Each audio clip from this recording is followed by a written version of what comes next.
Ministério da Saúde diz que o diabetes atinge 13 milhões de pessoas no Brasil, 7% da população. Esse dado preocupa, já que durante 8 anos a doença não passou de 10 milhões de casos. A única forma de impedir o crescimento do número é a prevenção. As pessoas precisam cuidar da alimentação, não ganhar peso, não ser sedentário, além de não fumar e não beber, para colaborar nessa prevenção. No Saúde e Vida de hoje vamos falar sobre diabetes, o que é, causas, tratamentos, tipos, cuidados e, claro, prevenção. Estamos recebendo a doutora Paula Pires, endocrinologista, a doutora Olga Amâncio, presidente da Sociedade Brasileira de Alimentação e Nutrição, doutor Paulo Nakano, neurologista, e Cláudio Cancellieri, ele que é professor de Educação Física e psicólogo. E eu começo com a doutora Paula para a gente falar um pouquinho sobre que panorama que a gente tem quando a gente fala do diabetes hoje no Brasil, não só na questão dos casos, mas que realidade que a gente tem sobre a doença. Bom, então é uma ótima oportunidade poder falar sobre isso, porque o diabetes é uma doença silenciosa. A gente às vezes até chama o diabetes de o inimigo silencioso. É uma doença muito prevalente, então como você falou, praticamente uma população do tamanho da cidade de São Paulo tem diabetes hoje no Brasil. E muitas pessoas nem sabem que tem, por ser uma doença silenciosa. Então, a palavra-chave, além de informação, é a prevenção. Então, é muito importante fazer exames de rastreamento. Mas em que momento ela dá esse alerta?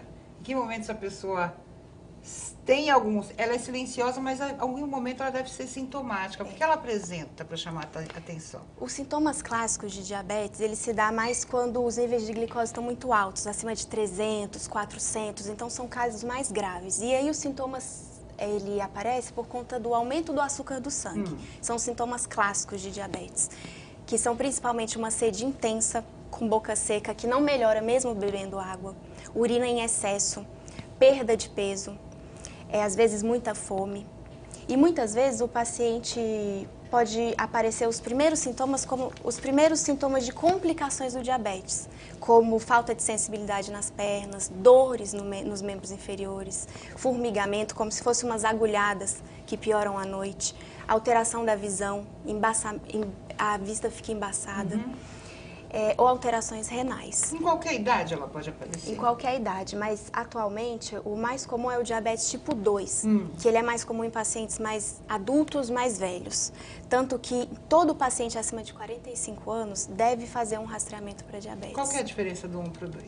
O 1, ele normalmente aparece em crianças, adolescentes ou jovens adultos. É responsável por 10% de todos os diabetes. Normalmente é de causa autoimune, ou seja, anticorpos produzidos pelo próprio corpo atacam o pâncreas. Quer dizer, a gente cria a própria doença. Cria a própria doença. E o pâncreas, que é o órgão que produz insulina, que é o hormônio que controla o açúcar do sangue, ele não consegue funcionar. Então o diabetes aparece, normalmente nesses casos, que são os casos mais raros, esse sim é muito sintomático no começo. Então, assim que o diabetes se instala, o paciente tem sintomas, esses sintomas que eu citei. Já o diabetes tipo 2, que é responsável por 90% de todos os casos, então é disparado o mais comum, é uma doença silenciosa, em que essa insulina, ao longo dos anos, ela não age direito, muito associado a sobrepeso e obesidade. Então, o paciente fica anos e anos, paciente normalmente sobrepeso, acima dos 40 anos, e essa insulina não consegue controlar o açúcar do sangue. Anos e anos sem sintomas nenhum. E muitas das vezes o primeiro sintoma já pode ser uma das complicações. Eu falei muito na questão da prevenção, né? Infelizmente no Brasil a gente não tem a cultura da prevenção. Mas no caso do diabetes, doutora Olga, alimentação seria mesmo uma forma eficiente de evitar esse tipo de doença? De evitar a comorbidade da obesidade, que é o diabetes tipo 2. Porque, como a Paula estava falando, a célula gordurosa, ela apresenta uma resistência à insulina. Então, cada vez, o pâncreas tem que fazer mais insulina para colocar os nutrientes dentro da célula. E ele vai fazendo isso, e ele vai fazer. Chega uma hora, ele diz, não, cansei, esgotei, não quero mais brincar, e aí é que se instala o diabetes tipo 2. E isso ocorre, não é só com obeso, não. Já quando há sobrepeso, já começa a haver uma resistência à insulina pela célula gordurosa. Então, a prevenção é manter o peso ideal.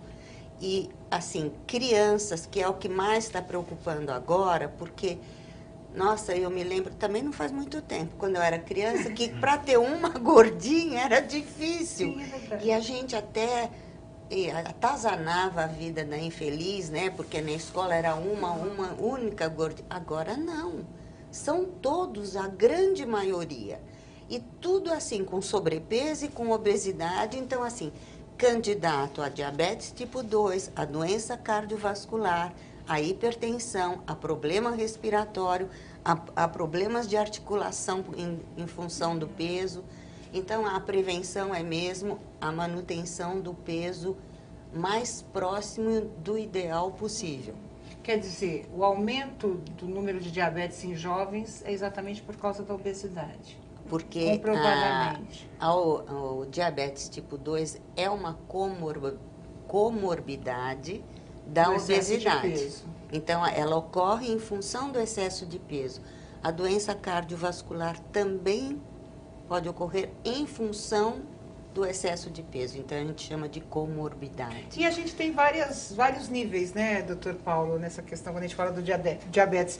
Falava da neuropatia diabética, eu não tinha conhecimento. Eu achei que o diabetes fosse exatamente isso. Essa falta de açúcar, tem que repor, muitos têm que tomar insulina, outros não, depois a gente vai saber por quê, né? Mas o que é a neuropatia diabética? Neuropatia diabética é aquela lesão que ocorre devido a alterações da tolerância à glicose. E acontece principalmente em pacientes que, por muitas vezes, permanecem, como a doutora Paula já disse previamente, por muito tempo, subdiagnosticado. E quando chega no momento, passa a apresentar algumas lesões, como alguns sintomas em extremidades, como diminuição de sensibilidade, como dores do tipo pontada, do tipo queimação e, por vezes, dores excruciantes. Podem apresentar como alterações motoras, autonômicas. Eles podem se apresentar de diversas maneiras, na verdade. Por isso que a gente chega a casos de amputação? Exatamente. Esse é um ponto primordial no nosso acompanhamento. Pois, no acompanhamento ambulatorial desse paciente, a gente consegue detectar, ensinar o paciente a lidar com essas possíveis lesões nos pés, através do autoexame, através do nosso exame ambulatorial. A gente consegue prevenir que essa lesão inicie e, uma vez iniciada, que ela se complique, se torne crônica ou mesmo evolua para infecção. Todo diabético pode ter essa neuropatia diabética? Todo diabético pode ter. O que a gente sabe, aproximadamente, a cada 10 pacientes, em torno de 3 pacientes terão ou já têm a neuropatia diabética no momento do diagnóstico. Quer dizer, muitos são diabéticos, não sabem, e a neuropatia que dá o sinal de alerta. Exatamente. Avisa, você é diabético. Exatamente. São sintomas bem fáceis de ser identificados. O paciente, ele simplesmente tem dificuldade para sentir o toque no chão com os pés. Muitas vezes, ele perde a capacidade de deambular, de andar de uma linha reta, acaba perdendo esse rumo. Isso pode ser alteração já da sensibilidade e muitas vezes alterações inclusive da temperatura. Os membros muitas vezes permanecem, ficam frios e não se acomodam a diversas temperaturas. Então, os sintomas em si, eles são fáceis de serem identificados. O problema é que muitas vezes o paciente não dá bola para aquele sintoma, né? Não dá valor para aquele sintoma, que muitas vezes já pode ser feito o diagnóstico de maneira mais precoce e, com isso, iniciar o tratamento. Além da amputação, pode acontecer o quê? Outras infecções são muito comuns, falando em lesões ulcerosas. Sim.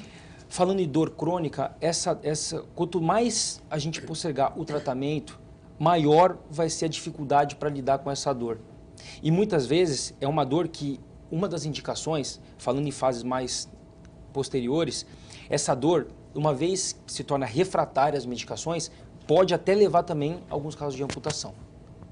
Nossa, infelizmente. que coisa de... Eu acho que é muito importante ressaltar, assim, o diabetes hoje em dia é a maior causa de amputação não traumática no mundo, ou seja, amputação por fora de acidente. Sim, é a principal causa.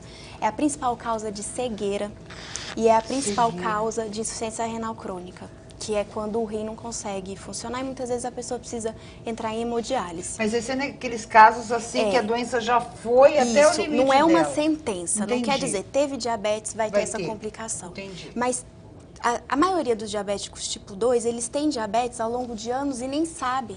Então, ao longo de 5, 10 anos sem tratamento, a pessoa pode ter a complicação. Então, por isso que é tão importante o rastreamento e o diagnóstico precoce, porque quando tratado... É um exame de sangue normal, né, doutora Paula? Normal. O diagnóstico ele pode ser feito de pelo menos 3 maneiras. Tem o exame de sangue normal, o do dedinho, que se chama glicemia capilar, que a gente faz uma punção no dedo, tira uma gota, coloca no monitor e ele lê em segundos. O exame de sangue, que o paciente tem que ficar no mínimo 8 horas de jejum, acima de 126. Então, uma glicemia plasmática, que a gente chama, acima de 126, maior ou igual a 126, fecha o diagnóstico de diabetes. Normalmente a gente repete o exame para confirmar, vai que é um erro laboratorial ou que o jejum não foi tão adequado. Então, 2 medidas no sangue acima de 126 fecham o diagnóstico de diabetes. Agora eu vou abusar do Cláudio aqui, tanto como professor de educação física quanto psicólogo. Depois da questão da descoberta da doença, mas a atividade física. Eu perguntei para a doutora Olga sobre a prevenção, né? A questão da alimentação. Ela disse sim. A pessoa que consegue manter o peso pode evitar uma futura doença diabetes. E no caso da atividade física, também podemos tratá-la como prevenção à doença? Sim, já é fato, inclusive comprovado. Tem uma pesquisa muito interessante que comprova que a dieta e o exercício é 58% mais eficiente na prevenção de diabetes, naquele público com pré-diabetes, do que a medicação própria para esses casos. Qualquer tipo de atividade física, Cláudio? Qualquer tipo. Agora nós falamos então em eficácia do exercício. Melhor aquele tipo de exercício que você consegue manter, um exercício que você goste.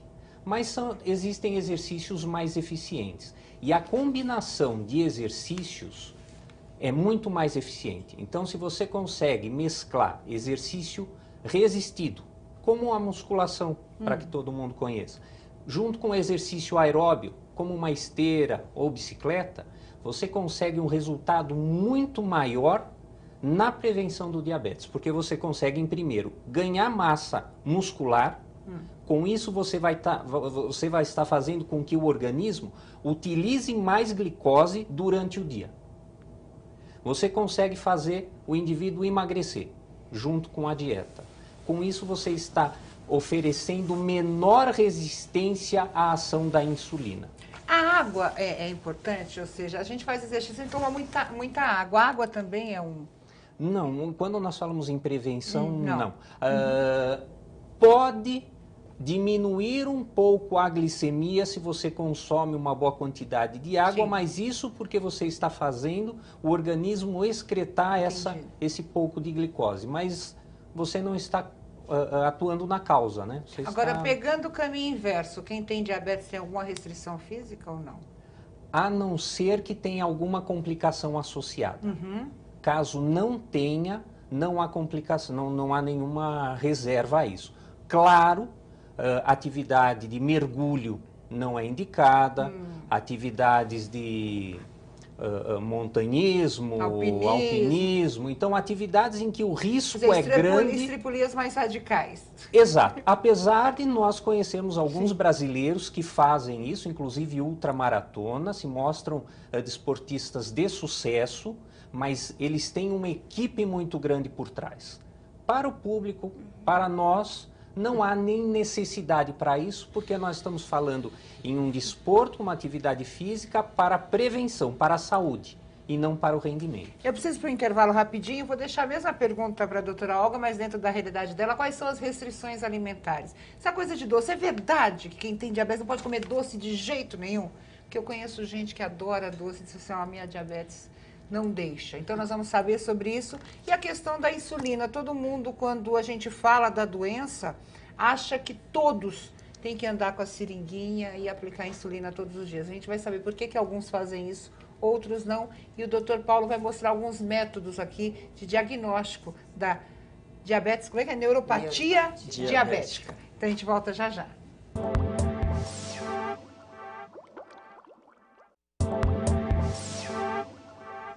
Voltamos com Saúde e Vida, hoje falando sobre diabetes. Eu deixei aqui uma pergunta para a doutora Olga.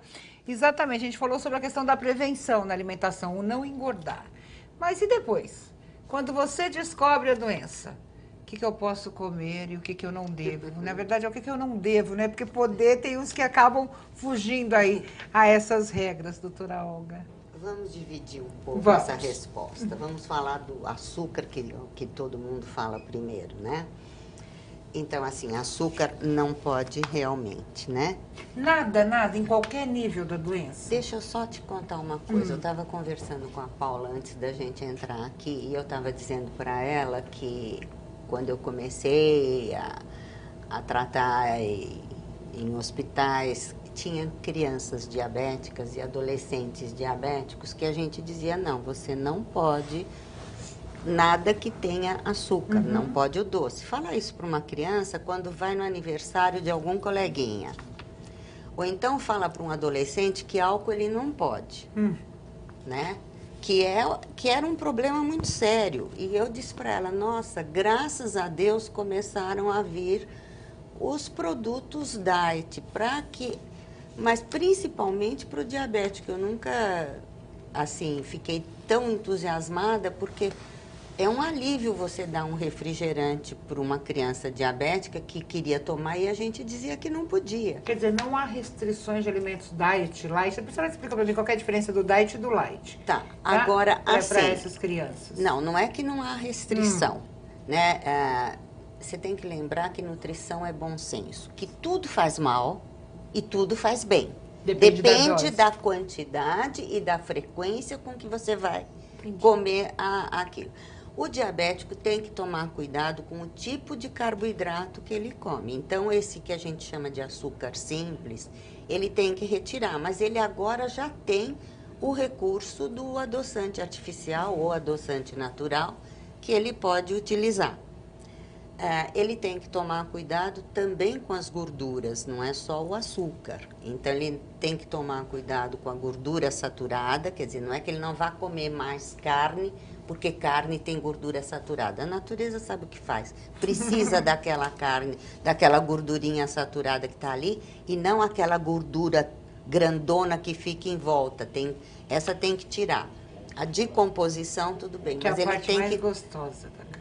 Eu não acho, eu acho esquisito. Ela falou, agora me deu uma fome. Não, pra mim não me dá. Pra mim eu só gosto do miolinho Mas é mesmo. assim, toda pessoa que é proibida de comer determinada coisa... Que é aquela coisa. Aquela coisa que ela porque mais gosta. O que é proibido é melhor. É mais gostoso. É mais né? gostoso. Então, assim, o cuidado que ele tem que ter é principalmente com esses dois nutrientes, né? Que é a gordura e o carboidrato. Então, ele tem que se utilizar de gorduras monoinsaturadas ou poliinsaturadas, de preferência, e controlar a ingestão da gordura saturada. E qual que é a diferença? Só pra gente, que é uma curiosidade minha. Diet e light é a mesma coisa? Olha, por definição na Anvisa, diet é aquele, você tem um produto típico normal. Certo. Quando ele deixa de ter, ele não tem um dos componentes, seria diet. Certo. Quando ele tem menos do que tem o original, o normal, seria light. Só que isto não vale para bebida, porque aí não é na Anvisa, é na agricultura. As burocracias. Eu assessoro um pouco a Anvisa na parte de alimentos, eu sei como a gente sofre. Então, os refrigerantes aí acabaram ficando com a agricultura, então... Tanto o diet quanto o light não tem açúcar. Entendi. Não é que tenha menos. Então eles vão ser consumidos pelos diabéticos. Isso, e eles vão mudando a composição, a combinação dos edulcorantes, aí fica com um gosto melhorzinho ou não, mas ele pode ser utilizado. Mas o produto light não necessariamente é permitido. Todo o produto light, né, doutor? Por causa da gordura. Light, não existe produto light que tem o açúcar. E tem produto Se eu light retirei- ao contrário, né? Que tira o açúcar, mas tem muita se eu- gordura. Exato. Se eu tiro 100% de um produto, de um componente, ele é dietético. É diet, É diet. Mas eu posso chamá-lo de light, porque eu tirei pelo menos 25% da composição. Então, o light, você pode conter açúcar e pode não conter. Então, o diabético pode consumir determinado produto light, porque não contém o açúcar, mas outros não pode porque contém. Aí é uma interessante. confusão muito... É, E eu acho confuso. interessante lembrar que, por exemplo, o chocolate diet, né? Não é que pode consumir à vontade, porque ele é mais calórico e tem um pouco mais de gordura que o chocolate normal. Para poder dar consistência, já que Consistência. tirou o açúcar. Tem que ter, né, gordura? Então tem que ter o que dê a liga, que dê aquilo que a Isso. gente gosta. E aí né? tem que é aquilo paciente que acha que pode comer à vontade Ah, e sim. aí engorda. Aí E agrava a situação. Agrava a a situação. situação. Agora, doutora Paula, eu falei da questão da insulina. Eu tenho alguns amigos que precisam, né, da insulina todos os dias, não sei qual que é a frequência. Por que algumas pessoas diabéticas precisam dessa reposição e outras não? Bom, o diabético tipo 1, como eu falei, é uma doença autoimune, destrói o pâncreas, ele não produz insulina. O diabético tipo 1 vai precisar de insulina e muitas vezes logo no início da doença. O diabético tipo 2 não. O diabético tipo 2, o pâncreas até produz insulina, mas muitas vezes essa insulina não age direito por conta daquela gordura, principalmente a gordura abdominal que está Certo. atrapalhando a ação. Então, no começo, o diabético ele pode ser controlado com dieta, exercício físico e muitas vezes medicamento por via oral. Com o Vai tempo, tomar pelo resto da vida, doutora Paula, esse medicamento? sim, na grande maioria das vezes. Na grande maioria das vezes. Porque o que acontece? O pâncreas, como a doutora Olga falou, ele cansou. Ele cansa. A pessoa esgota. come o que quer, não faz exercício, come muito carboidrato, muita gordura, engorda, e esse pâncreas está lá, trabalhando, Adormece, né? produzindo Depois de um insulina e tempo. chega uma hora que ele cansa, Cansou. ele para de funcionar. Agora, o diabético tipo 2, não necessariamente ele precisa de insulina, e se precisar, não necessariamente é para sempre. Pode chegar um momento que o paciente chega com a glicemia de 500, 400, 500, que a gente chama de Ela glicotoxicidade. oscila no tipo 2, é isso? Depende, Ah. depende. Depende da fase, da gravidade, mas ele Entendi. pode chegar grave, com uma glicemia muito alta, e esse pâncreas, ele fica meio bobo, ele não consegue funcionar, a gente chama de glicotoxicidade. É como se o açúcar fosse tóxico para o pâncreas. Nesse momento, muitas vezes a gente entra com insulina, por 1, 2 meses, para dar uma baixada nesse açúcar do sangue e o próprio organismo voltar a responder. Por que muitos aplicam na barriga? Porque é um ótimo lugar, a absorção é ótima de insulina. Ah, eu vejo crianças. A insulina Deve tem ser a lugares... coisa- acho que no momento mais difícil de adaptação deve ser quando é criança. É que você não pode aplicar em qualquer lugar. Tem os Entendi. lugares específicos. Seria na região posterior do braço, 2 a 3 dedos do umbigo, na Perna, região né, lateral na da coxa e aqui acima do glúteo. E o ideal é fazer o rodízio. Então, você aplica um dia aqui à direita, outro dia no braço, outro dia na barriga. E É uma vez por dia ou depende do também? caso. Pode ser 3, 4, 6 vezes por dia. Porque se o pâncreas não está funcionando, toda vez que a gente come, a gente precisa de insulina para queimar o carboidrato da comida. E fora isso, o nosso próprio corpo também produz açúcar. Tanto que a gente tem a glicemia de jejum. Mesmo em jejum, Sim. o açúcar pode estar alto. O nosso próprio corpo produz açúcar.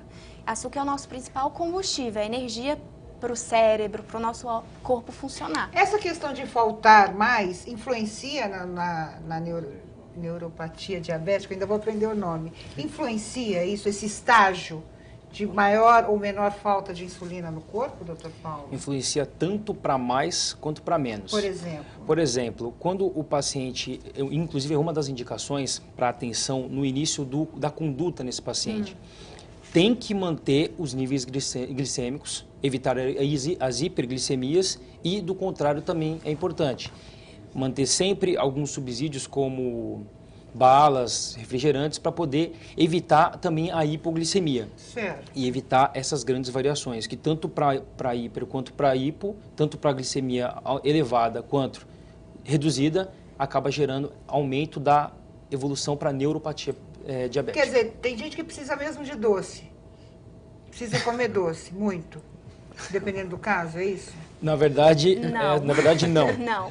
Na Alguns verdade- casos, quando o paciente usa insulina e faz uma dose acima ou pula uma refeição, a glicose do sangue, o açúcar pode cair demais. Ah, entendi. E aí precisa de sim, mais insulina. Não, Aí precisa de precisa de do mais açúcar. Tá.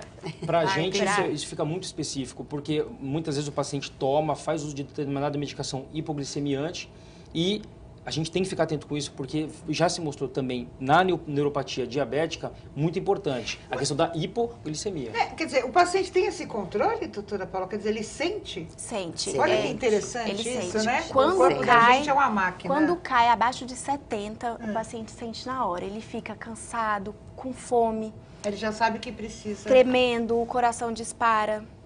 E ele já sabe que alguma coisa está acontecendo. A gente orienta o paciente a fazer a ponta de dedo, a glicemia capilar. Se tiver abaixo de 70, ele tem que... O ideal é alguma bebida adocicada, que é de rápida absorção. Então, um refrigerante normal, um copo pequeno, ou um suco de laranja, ou simplesmente água com açúcar.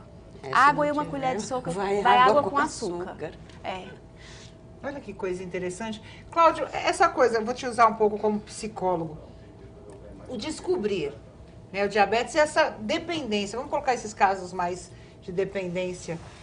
Como é que é isso para o indivíduo? Nós estamos falando em adesão ao tratamento, né? Primeiro o diagnóstico, a fase do diagnóstico. Primeiro aceitar, né? Exato. Aceitar com a doença. A aceitação.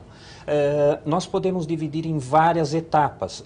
Se é uma criança com diabetes, os pais têm que ser muito monitorados, porque a criança não sabe o que é esse diagnóstico de diabetes, mas ela sabe a expressão dos pais de preocupação.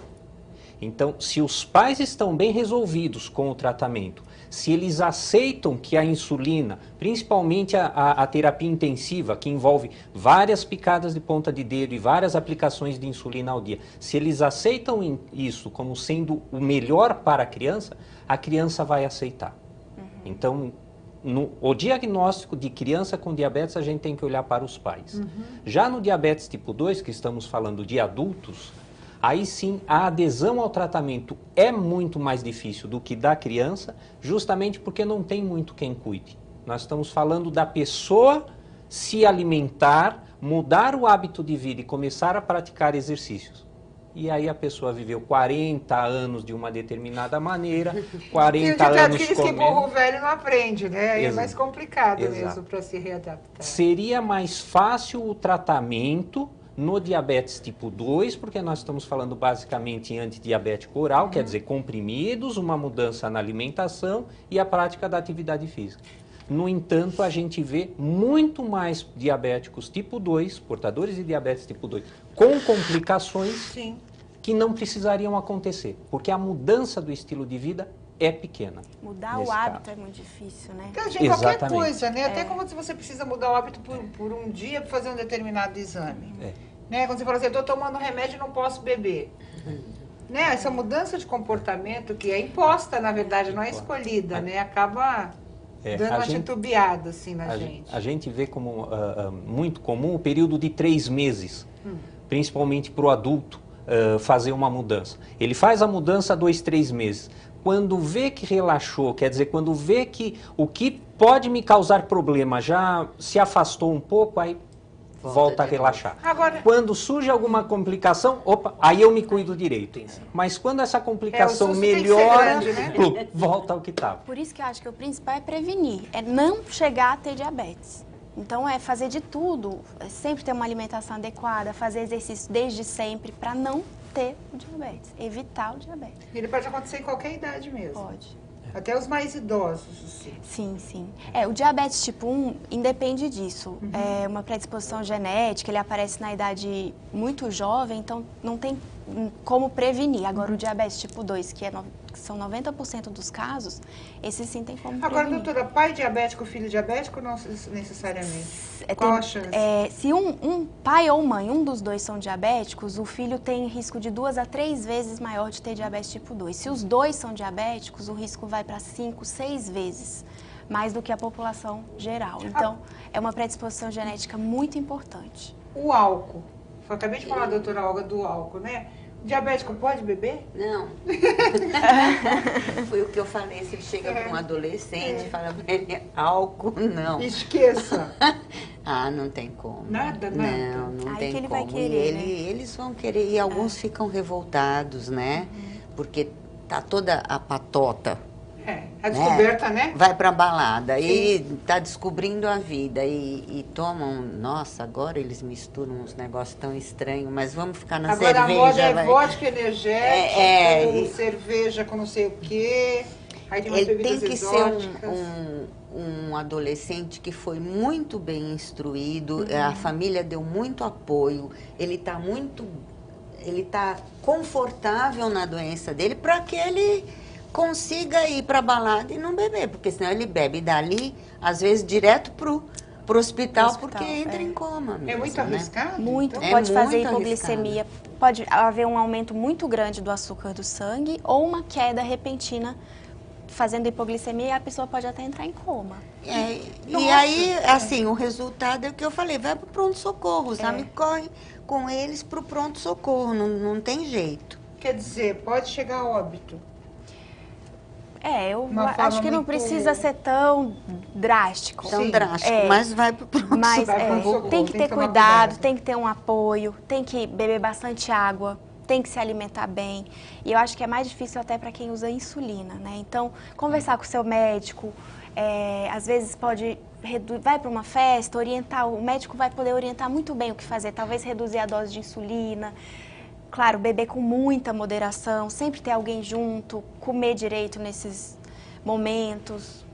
Várias orientações que o médico deve dar.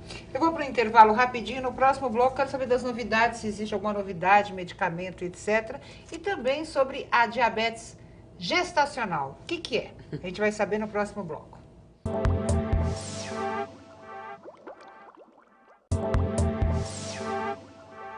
Voltamos com Saúde e Vida, hoje falando sobre diabetes. Eu vou começar aqui com a doutora Paula. Eu falei sobre a questão de novidades, né? Quando a gente fala em doença, sempre tem uma novidade.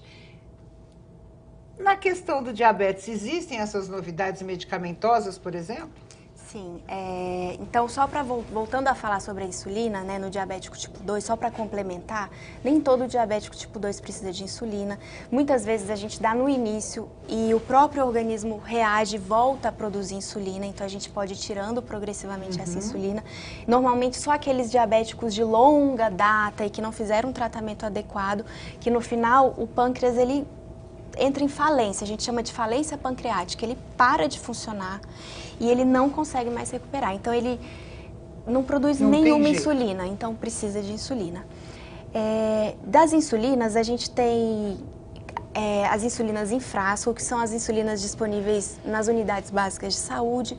Temos a caneta. O medicamento é distribuído gratuitamente. Gratuitamente. Essa é em frasco, que o paciente precisa puxar com uma seringa e aplicar. Certo. Temos também as canetas, que são mais fáceis de aplicação, mas essas o paciente tem que comprar. Tem canetas que variam de 40 a 80 reais, então dependendo do caso vale a pena, isso o médico pode orientar. E hoje o que temos também são insulinas de longa duração. A glargina, que é uma insulina que dura de 12 a 24 horas, é uma insulina basal, ela não serve para refeição, mas ela serve para controlar a glicose do sangue ao longo do dia. E de mais novo é a insulina que é chamada de insulina degludec. Ela é uma insulina que dura um pouco mais que essa insulina glargina. De novidades, essas já não são distribuídas, essas têm que um pouquinho mais caro. Um pouco mais caro, E tem a insulina também que está sendo, ela já foi lançada uma época, a insulina inalatória. Saiu do mercado, está voltando agora com novos estudos, mas também tudo em fase de teste. Pode ser que para o futuro... é muito melhor, né? Principalmente para criança. É. Tá falando do jovem, da rebeldia do jovem, que descobre o álcool e tem o diabetes, e aí não pode beber, acaba indo parar no hospital. Na questão da neuropatia diabética, ela é comum em jovens por esse desleixo, assim, entre aspas, doutor Paulo? Também. E muito comum por serem pacientes jovens, né, que tem que acabar se acostumando com uma mudança da rotina, como já havíamos falado. E pacientes jovens que, como a doutora Paula disse, que com maior acometimento da diabetes tipo 1 nessa faixa, a gente sabe que a maior prevalência de neuropatia diabética, falando proporcionalmente nesses pacientes, em relação aos pacientes do diabetes tipo 2. E é o mesmo tratamento, tanto adulto como jovem, depende da idade? Então, o tratamento é isso que a gente vem comentando até aqui. É diagnóstico precoce, atuação precoce para evitar de chegar nas complicações. E uma vez já na complicação, o que a gente tenta fazer é retardar a evolução e, muitas vezes, em poucos casos, tratá-los completamente. O diagnóstico é fácil, né? Eu trouxe alguns instrumentos aqui, tem uns até interessantes. Eu trouxe alguns né? instrumentos aqui. Até uns palitinhos, eu falei, esse aí eu conheço. Para falar especificamente do exame neurológico Sim. no diabetes. A gente fala, quando a gente fala em exame neurológico, a gente, nessa doença da diabetes, a gente vai principalmente no sistema nervoso periférico, sensitivo e motor. Certo. E falando em sensitivo, a gente acaba testando principalmente a sensibilidade com o simples algodão do toque. Quer dizer, o toque, né? Só um toque. O paciente muitas vezes usa de substrato, por exemplo, de tampar os olhos do paciente para saber se realmente ele está ou não sentindo. Fazemos o comparativo entre um membro e o outro, entre alterações entre diferentes porções do mesmo membro, para saber exatamente quantificar essa sensibilidade. Testamos com esse palito japonês a sensibilidade dolorosa, né? Quer dizer, ele mostra assim, aí você coloca e você tem... A gente coloca exatamente dessa forma. E com isso, a gente testa a sensibilidade dolorosa do paciente. Certo. E até é importante dizer que na sensibilidade dolorosa, a gente está aqui fazendo um teste específico para dor. Acontece também ao contrário. Muitas vezes, quando a gente está fazendo outras sensibilidades, existe também a questão da alodínia, que é a dor quando você está testando, na verdade, outros tipos de sensibilidade. Um exemplo claro é quando o paciente vai dormir e passa o lençol por cima dos pés e refere dor com esse simples gesto. Nossa. E muitas vezes a gente acaba pegando bastante pacientes desse tipo no ambulatório e é formidável. Eles realmente não fazem a menor ideia e muitas vezes tem que fazer essa busca ativa, porque por eles talvez nem relatariam na consulta. E nem procuraria um neurologista, né? Não sei. Também não. Né? Porque depende disso aí, é caso pra quê, né? Então, a gente tem muito essa dificuldade de saber aquela questão da informação. Olha, isso pode ser... A gente está informando, ó, isso pode ser um diabetes, um sinal de que você tem uma miopatía diabética. Sim. As pessoas não têm esse tipo de informação e é tão simples, né? E o diabetes dificulta muito a cicatrização. Então já tem diminuição da sensibilidade. Às vezes machuca o pé, faz uma feridinha, faz um machucadinho e nem percebe. E vai, vida normal, andando com qualquer sapato e aquele machucadinho pequeno vai inflamando, infectando e pode virar uma úlcera, dando gangrena e por isso amputação. Tá, agora o que é isso aí? Continuando, esse é um tubo de ensaio, onde a gente consegue testar... É tudo muito simples, né? Muito simples, a sensibilidade térmica. E na verdade aqui a gente pode introduzir tanto água quente como água fria para testar essa sensibilidade. Ou, como muitas vezes... Aí você coloca em que parte do corpo? De preferência nas extremidades. Tá. Nas extremidades é onde a gente coloca. Tá. E o que a gente usa também, de maneira mais simples ainda, é... O próximo, que é o diapasão que eu vou comentar, a gente usa a parte posterior do diapasão. A gente só encosta no paciente e aí a gente já consegue... Eu achei que fosse para bater em algum lugar. Martelinho. Para bater, mas é para fazer a sensibilidade vibratória. Sim. Então, com isso, a gente sente a sensação térmica, que é o frio. Entendi. Com esse simples aparelho, que é o mesmo que a gente vai testar também a sensibilidade vibratória. Batendo, ele entra em vibração e a gente coloca em algumas proeminências ósseas. Entendi. E aí a gente consegue... comparativamente nos diferentes membros ou no mesmo membro, ver essa diferenciação já no acometimento. E aí você tem... Um próximo, esse vai ficar difícil, se fica difícil de avaliar, agulha, é como se fosse um anzol, na verdade. Um anzol, desculpa, perdão, um fio de pesca. Ah, tá. Ele é usado... Tá enxergando bem, né? Em alguma, não, mas realmente é difícil de enxergar. Em algumas porções, principalmente do pé, logo abaixo do primeiro, terceiro, quinto dedos, para testar também a sensibilidade e já conseguir topografar. Uma curiosidade, pela demora na resposta, você sabe em que estágio está a neuropatia, é isso? Por exemplo, você põe, assim, para mim a dor é mais, demora mais, para o outro é um pouquinho mais rápida, aí você com certeza sabe o estágio. Nossa, que interessante. No paciente, muitas vezes ele está em decúbito dorsal, ele está deitado, e muitas vezes a gente vai testando. Muitas vezes ele tem dificuldade e o paciente que já está em acometimento, ele demora mais para perceber se está tocando ou não. Então, muitas vezes ele tem que se concentrar e a gente já percebe que normal não está. já está Entendi. alterado. Esse aí, pontiagudo, o que é isso? E esse aqui é o último, é o que a gente testa aqui na parte motora também. A gente testa o reflexo e com isso, sensibilizando determinados pontos sensitivos, acaba deflagrando um movimento motor. E esse reflexo, muitas vezes, tanto a parte motora quanto o reflexo total, muitas vezes está diminuído já. Para esses casos, a atividade física é legal? Para esses da questão de até você desenvolver sensibilidade? Não influencia em nada. Não. O que precisamos ver é se há alguma complicação, porque a atividade física deve ser adaptada. Entendi. Imagina que a pessoa tem uma perda de sensibilidade no membro inferior e a gente vai colocar ele para fazer uma caminhada, por exemplo.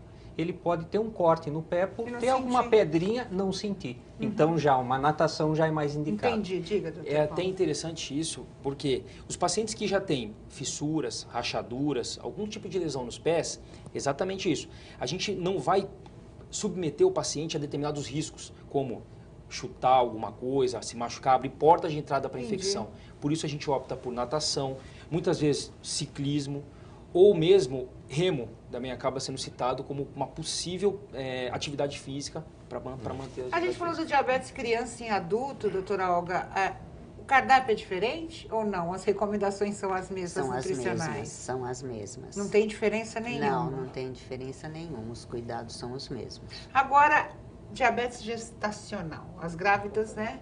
Acabam se assustando com isso.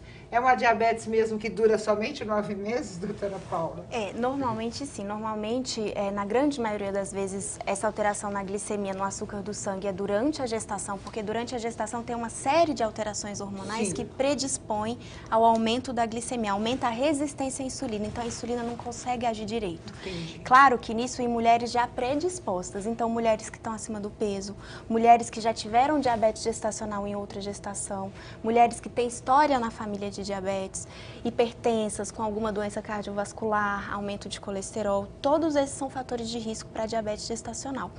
Agora, o que deve chamar bastante atenção é que mesmo após a gestação, esse diabetes melhorando, a paciente já tem risco em 3 a 5 anos de mais de 30% de vir a ser diabética. Agora, a gente diz que grávida não pode tomar remédio. Nesse caso, que tratamento que é dado a ela? Então, a boa notícia é que 80% das diabéticas... Tem uma boa notícia, gente. 80% das diabéticas gestacionais, elas podem ser tratadas apenas com dieta e exercício físico. Então, uma boa dieta e um bom exercício físico controlam esse açúcar no sangue. Que tipo de exercício para grávida? Exercício principalmente aeróbico, caminhadas todos os dias de 30 a 40 minutos. Claro que também a associação de um pouquinho de musculação, são os exercícios de resistência, também ajudam, como o educador físico já falou. Agora, nosso tempo está chegando ao fim. Eu falei dos exames, né, do Dr. Paulo aí. E quais são os exames que devem ser comumente feitos para a gente ter, além do furinho no dedo, o sangue, o que mais? Todo diabético, obrigatoriamente, deve fazer uma vez por ano uma triagem, um rastreio da retinopatia diabética, que é do acometimento da retina. Então, fundo de olho, isso é profilático, é preventivo. Todo ano tem que ser feito um fundo de olho. Um exame de urina, que é chamado microalbuminúria, que é para saber se o rim já está sendo acometido pelo diabetes. O exame dos pés, que o médico deve fazer nas consultas. Então, ele olha, vê se tem algum machucado, calo, fissura, se tem micose entre os dedos, porque é porta de entrada para a bactéria. E exames gerais, como colesterol, creatinina, que é a função dos rins, e um eletro. Agora, a curiosidade também, a leiga aqui, pâncreas não tem transplante? Tem, mas uma cirurgia, é um transplante super difícil. É melhor, São né? para casos extremos e casos muito graves. Entendi. Eu quero dizer que o nosso tempo chegou ao fim, mas eu vou dar um minutinho para cada um dos meus convidados e minhas convidadas para as considerações finais. Eu acho que a palavra de ordem aqui está clara, né? É prevenção, fazer os exames periódicos e começar a tratar a doença cedo e, claro, seguir as regras. Como bem disse a doutora Olga, não adianta ter diabetes e sair bebendo por aí, né? Quero agradecer ao Cláudio, o seu recado final. Bom, falamos muito a respeito das complicações do diabetes, mas é importante que saibamos que a prevenção destas complicações acontece mantendo-se glicemias em valores normais ou mais próximo do normal. Quando Isso que eu é devo importante. começar a me preocupar? Com mais de 100? com mais de 100 já deve se preocupar. A glicemia de jejum acima de 100, abaixo de 126, já é o diagnóstico de pré-diabetes. Quer dizer, estamos um pé lá, um pé cá. A gente tem mania de abrir exame, né? Vai que aparece um número assim, a gente já sabe o que é. Doutor Paulo, também seu recado final. Eu gostaria de deixar claro que para os pacientes que possuem história familiar de diabetes e que tenham essas alterações de sensibilidade, lembrar a partir desse bate-papo que pode ser diabetes e procurar um neurologista para que faça esse exame mais completo e consiga, de repente, fazer um diagnóstico mais precoce. Doutora Olga, também seu recado final. Eu acho que de tudo que eu falei aqui, o que mais fica patente é assim, manter peso normal, o mais próximo possível. Inclusive, a gestante começar o peso pré-gestacional também tem que ser um peso normal. Então, criança, adulto, todo mundo. É isso aí, é manter o peso normal. É uma forma de prevenção simples, né? Simples, simples. Só tem que fechar a boca. Só isso. Conhece o esparadrapo? É esse. É o melhor método, doutora Paula. esse. Também muito obrigada, seu recado final. Bom, meu recado final, eu acho que é o diagnóstico precoce. Então, todo paciente acima de 45 anos deve fazer um exame de glicemia para ver se não tem diabetes. E abaixo dos 45 anos, se tiver sobrepeso, obesidade, hipertensão, aumento de colesterol. E em mulheres que já tiveram diabetes gestacional ou que têm a síndrome dos ovários policísticos. Então, esses são os pacientes que têm mais risco de ter diabetes. Eu quero mais uma vez agradecer, Cláudio, doutora Olga, doutor Paulo, doutora Paula. Quero agradecer a você. O nosso programa Saúde e Vida vai ficando por aqui. A gente tem um encontro na próxima semana. Até lá.